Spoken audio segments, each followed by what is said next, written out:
All right, so this is our second speaker session Q&A before our deadline of March 31st for our CITE conference. And what this one is we have a few more slides and some more content focused on those who are submitting a session for the first time or maybe presenting for the first time. So my name is Laurel Nava. I'm Director of Education Partnerships, and I have been running the conference programming since 2017. My name is Tai Shimoto. I am the Education Program Specialist, and I generally act as the project manager for Education Program Teams projects. This includes conference and sessions. Thanks, Tai. Etiquette for this webinar, if you want to go ahead and raise your hand in Zoom, or you can ask the question in chat at any time. We may hold off on a question if we know it's about to be answered in the presentation. And then at the end of it, we'll turn the recording off and answer any more questions you may have. Again, the recording will be posted to the CITE website. And we want to ask now, we'll ask it again at the end of this presentation, but please add these two following emails to your safe sender list: speakers@cite.org and conference@cite.org. And that way all of our messages can actually make it in. Joni, do you have a question? Hi, this is my first time I'll be attending CITE, and I'm planning to, there are different options. I was thinking about either join a panel discussion or present myself. But when it comes to panel discussion, I'm not sure what panel will it be. Like, I will be just representing my school, and if I have to join a different set of people for a particular topic, for example, AI, how do I approach it, or how do I connect with those people, and what is the process of just being a part of the panel discussion? Yeah, that sounds like a really unique question. So let's wait till we're done recording, and then we can chat right after. Sure. If that works. Okay, thanks. Great. So we're going to talk at first. You cued us in, Jody, for session types and topics. Okay. Yeah, the first one we have is a solo presentation. So this is a traditional presentation you see at many conferences called a breakout. It's given by one presenter only. And the reason why we're expanding in part these presentation types is because we want to get the right AV set up for everybody. So sometimes we've had somebody submitted something as a breakout session, and then 4 people show up and they want to do a panel. And that's really tough for us to do. We can't easily move rooms. We can't easily add microphones. They're incredibly expensive. So we're asking for everybody to be really specific about what type of presentation they're submitting. So for first-time presenters, we're going to have a few more slides later on about what that can look like. Same thing, team presentation. It's given by at least 2 presenters. So in this case, we would have an extra microphone. One question is, like, if you're going to give a team presentation, we're going to ask you to say who those team members are when you go ahead and submit. Moderated panel. So this, we try to put a picture in there. This is a panel session, but it's got those table mics. So everybody has a mic. I believe we usually set it up with 4, and then the moderator is at the lectern asking some questions. So for those who are maybe doing a moderated panel, putting it together for the first time, slides are optional, but you want to design a list of like 6 to 10 questions that you want your panelists to answer and discuss. And you want to make sure as well that you're allowing some time at the end so that the room can ask follow-up questions of any of those panelists. This is a new format panel. We're calling it an exchange. It's kind of like a fireside chat. So the AV is different in that we'll have some chairs and handheld mics only, though I have to say the chairs won't be as nice as the ones that Edie and LeVar had last year in the picture. For this one, we want to encourage you to create a list of at least 10 questions, and you can write those on note cards as you basically have this discussion. We have 2 people there. You could have 3 people. I think we're going to set it up with 4 people max, 4 chairs on the stage. But this is basically allowing the room to observe a conversation between the panelists, and it's a little more casual format than that moderated panel. Workshop. Oh, okay. So we used to call these hands-on labs, and now we're calling them workshops because some of our labs are actually include some paper templates or things like that. And so we're expanding the definition of what a lab can be by calling it a workshop as well. And this is definitely the priority is the attendees are practicing something that you're teaching or presenting. For first-time presenters, what we want to, we hope this is not intimidating. So the classic teaching method of I do, we do, you do, use that as the frame for your example of what you're going to do in the workshop. So for example, we have here disaster recovery templates. This is a very popular workshop we have every year. So Jerry and Steve explain why they were created. They show a completed example, then they show how to fill the template out, and then they go into the table groups and everybody can fill those out, whether it's paper or electronic. So they'll talk about a section and they'll go to the next section and so on and so forth. And usually people can leave with a pretty well sketched out disaster recovery template, or at least know what they have to do next. Another example might be a Google Admin Console lab, explaining why there's a certain feature and how you use it, show them how to do it. In this format, it might be a more traditional lab room where we have more power plugs set up and stronger Wi-Fi, so you can have them log into their own and experiment and then answer some questions. So we don't want the workshop format to feel too intimidating. It's just basically giving everybody a chance to try what you'd be presenting and then answer their questions as they go through it.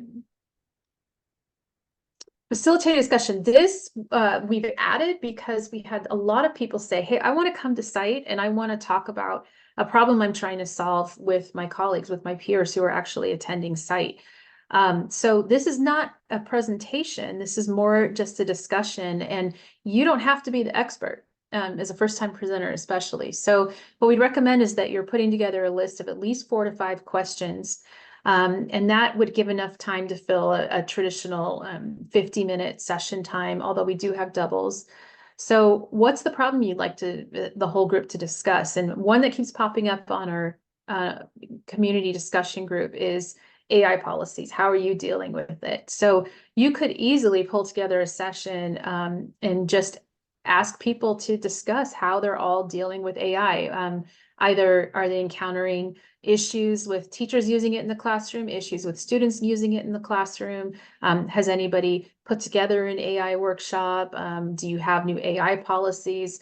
So this is not intended to be like, here's my expertise and share it. It's just how can we all talk together about a common challenge that we're having. So essentials, really hoping that those who are first-time presenters are interested in maybe putting together some essentials sessions. These are really focused on basic comments for an audience who's newer to it. And by that, I mean, like, you might have somebody who works in data and wants to actually learn about Wi-Fi, or maybe they are in project management and they want to learn about networking. So basically, the advice we have for first-time presenters, how would you break this down to, let's say, a family member or someone in your organization? So we'd recommend kind of coming up with a sequence of steps, and I'll show you a worksheet later on, and then running it by that person and saying, does this make sense? Does this seem like the right order, or what am I missing, or what questions would you have?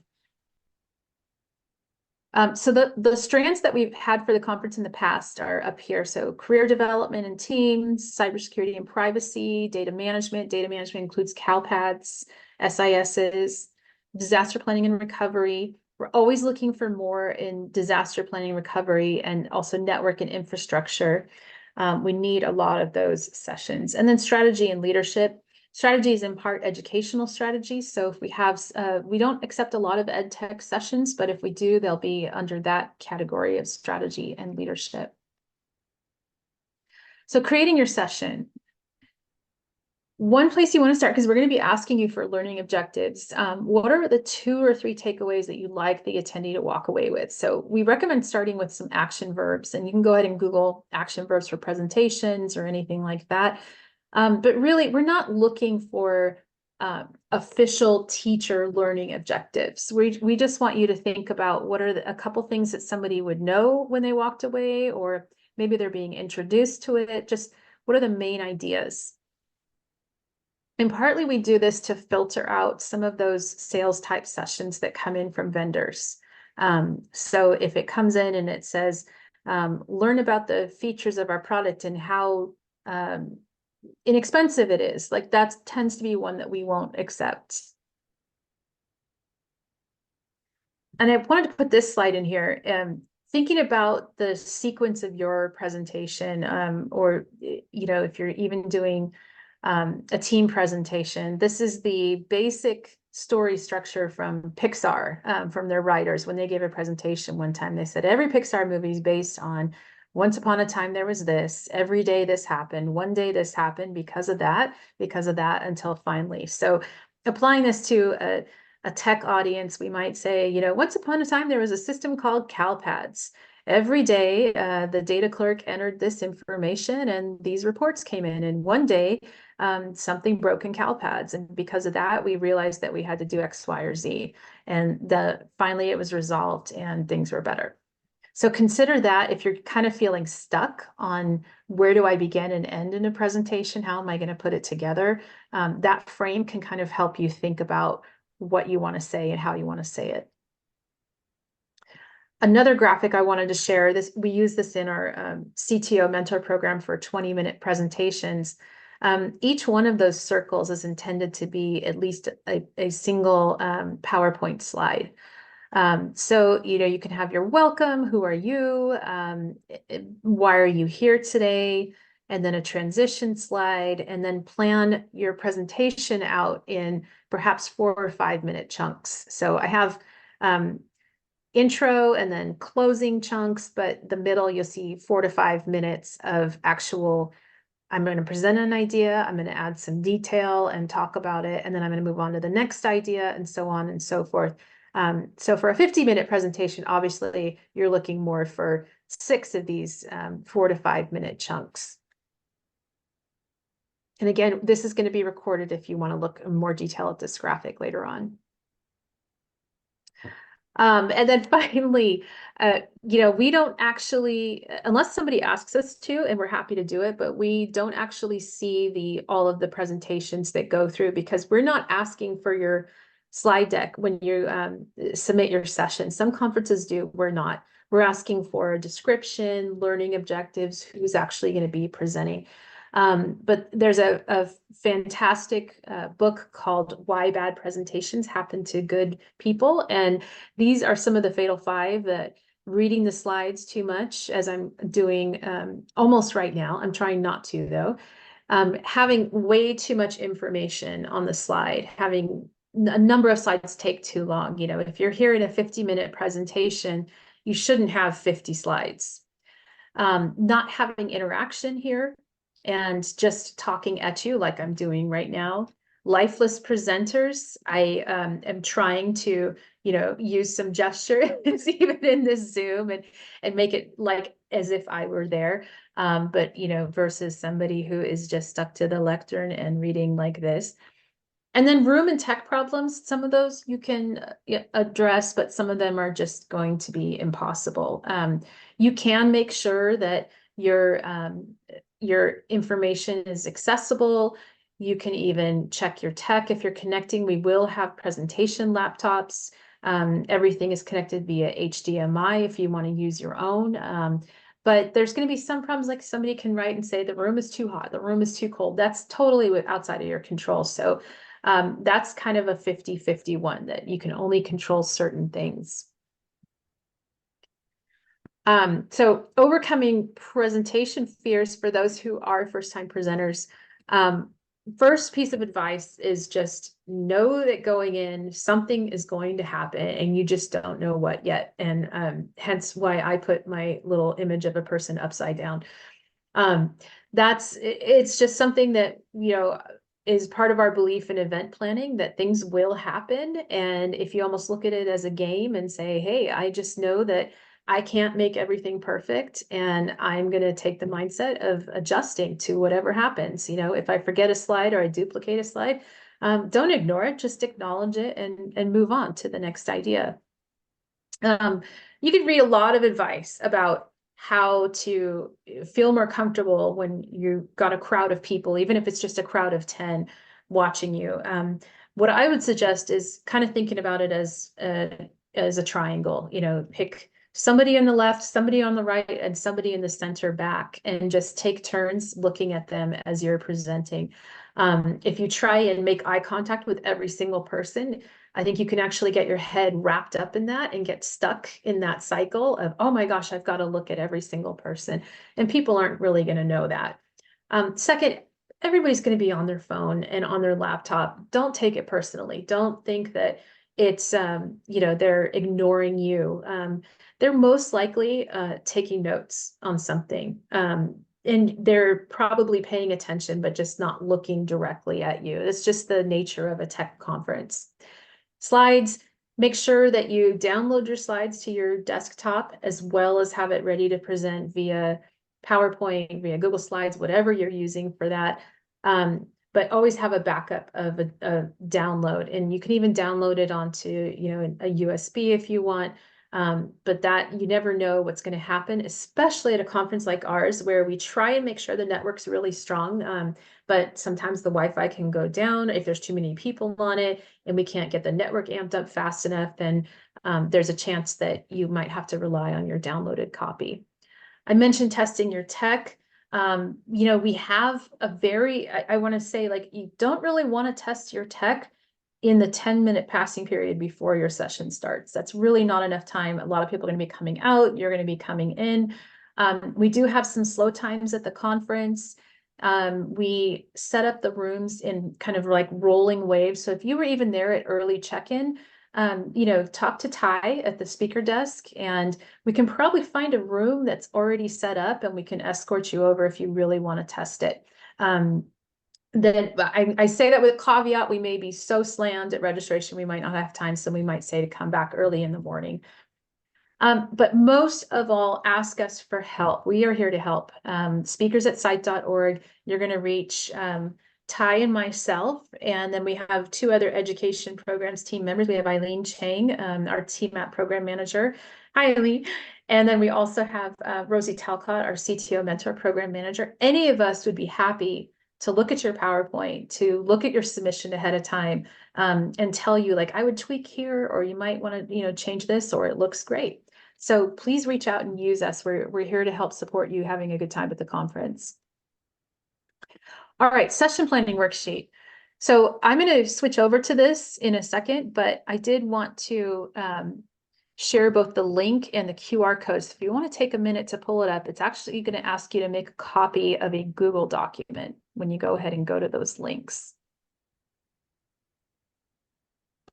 All right, and now I'm going to pop over and take over screen sharing so I can walk you through what this actually looks like.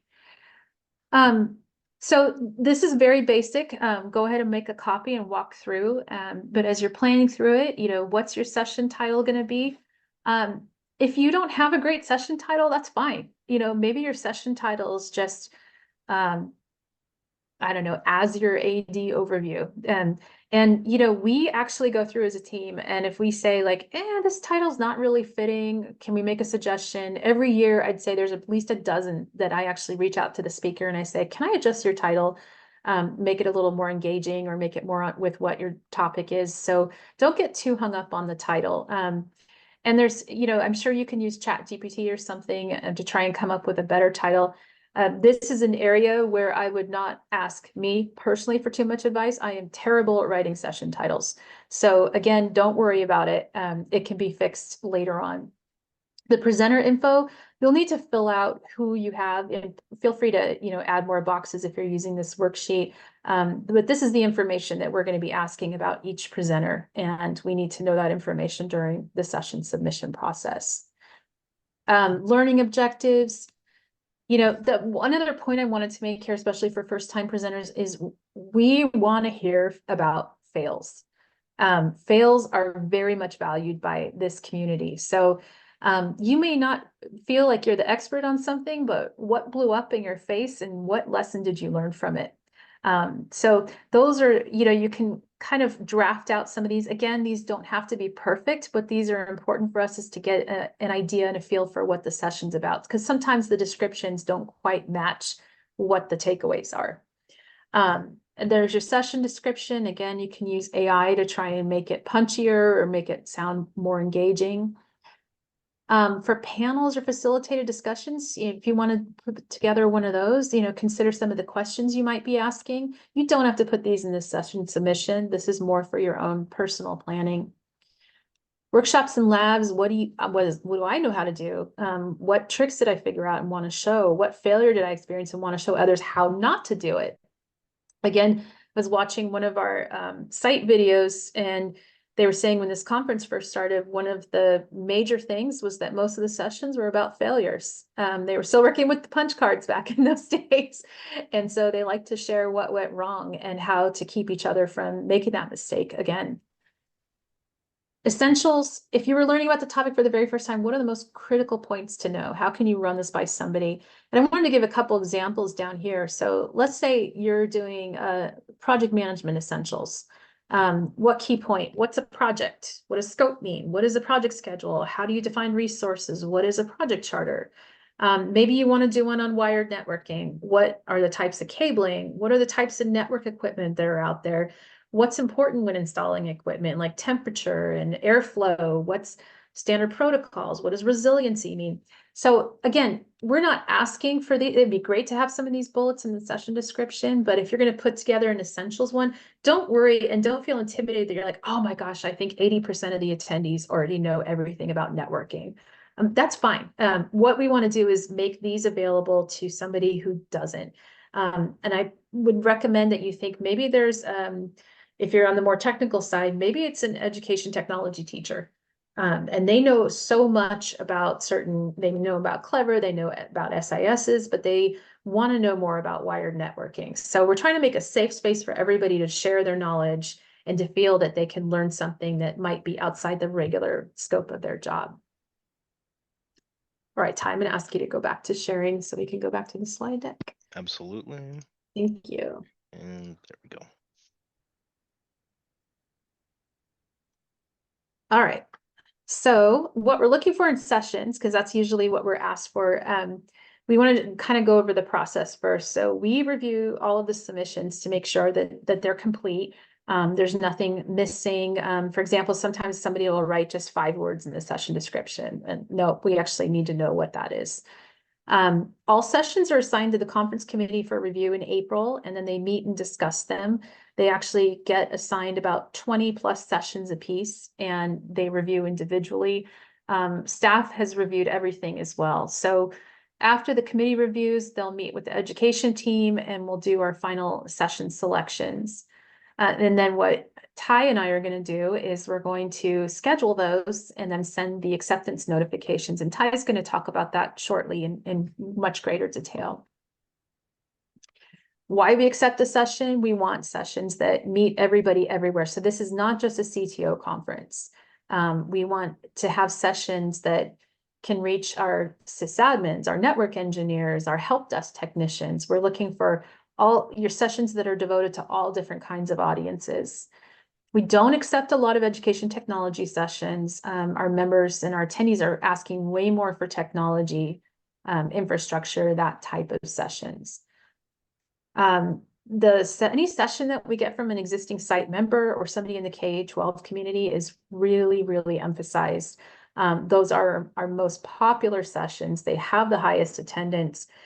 Because a lot of what this conference is about is learning from each other. So we mention that because a lot of vendors will submit sessions and we tend not to take the vendor sessions.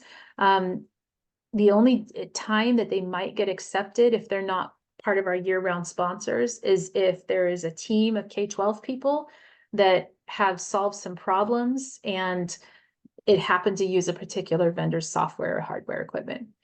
So it needs to be focused on the problem resolution and what it is, not the product. The workshops, again, are also our most popular. We'd love to fill up with as many of those as we can.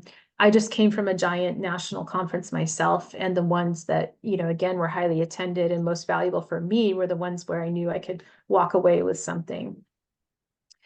And then, again, what I just said, what are people actually going to do or walk away with? And you can make that the clearer you can make that, it's better for our session submission process, and it's clear for you when you go to actually build your presentation. So I mentioned we don't accept many vendor sessions. If another popular vendor session that might be is if you can actually bring an engineer or a developer. You might say like, well, this is a big state audience. I'm not sure that person can speak to them. No, trust me, the audience is there and they will ask incredibly detailed questions. They love talking to the people who actually built it.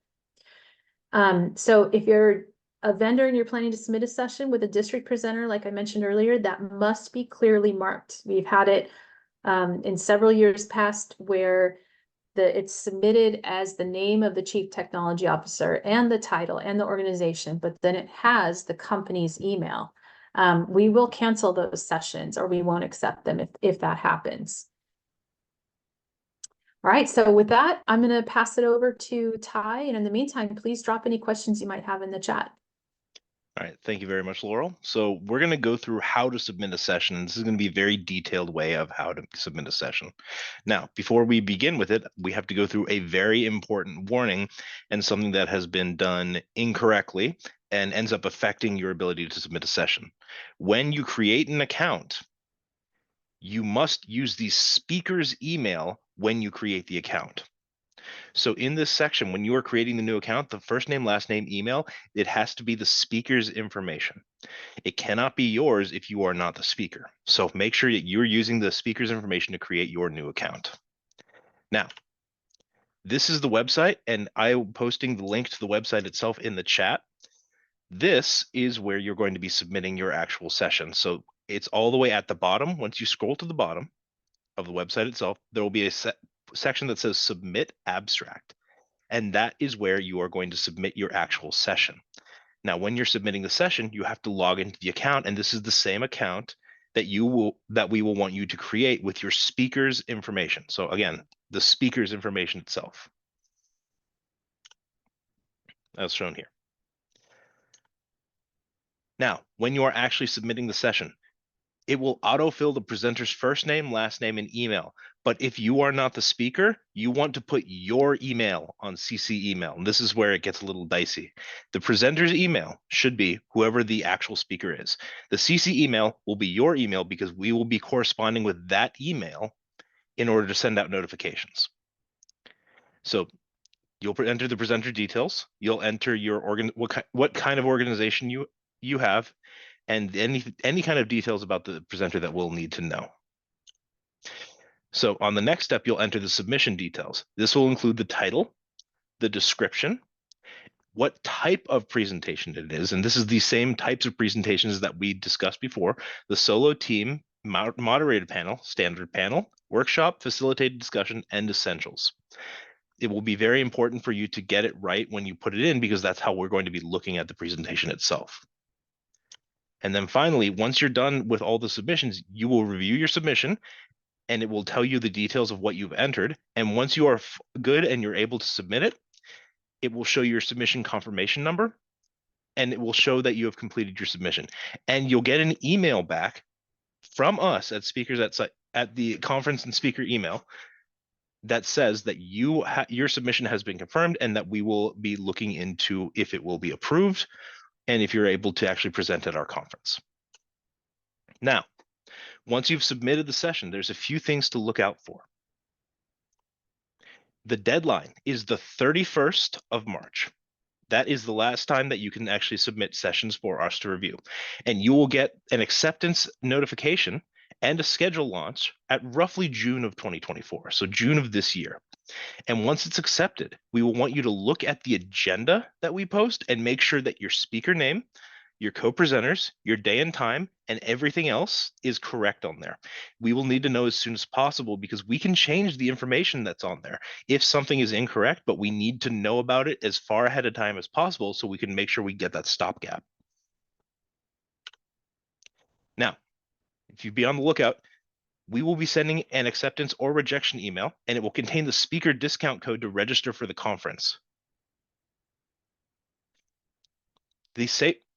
Make sure to safe sender speakers at CITE.org and conference at CITE.org, as that is where all the communications will be coming from, either as a preemptive, as in giving you the acceptance or rejection, or it will be responsive. When you're emailing us, we'll be emailing you back from those areas.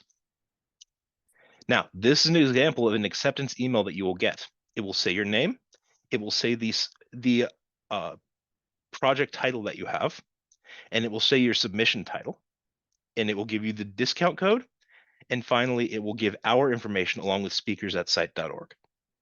So this will be the first herald to show that if the session is accepted, it will show the name of it, and you'll be able to check the agenda right afterward in order to make sure the details are correct.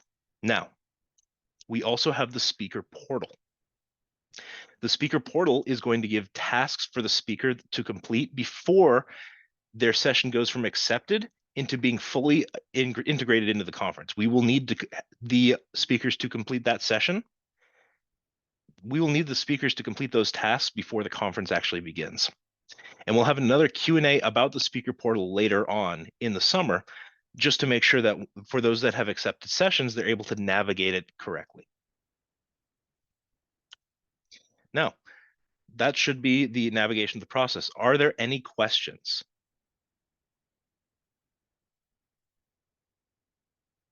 So And I'm sorry, I had the sharing settings wrong, so that should be updated now for that worksheet. Any questions about the submission process or anything else? So I see the question is, so if presenting on a topic, the slides are not required to be submitted by March 31st. That is correct. Yeah. You do not have to have your slides in. Okay, yes, Jyoti. Sorry, I wanted to just put the hand down. It's Oh, answered. gotcha. Thank you so much. Okay. Yeah. No problem. Any other questions we can answer? okay, then I'm going to stop recording.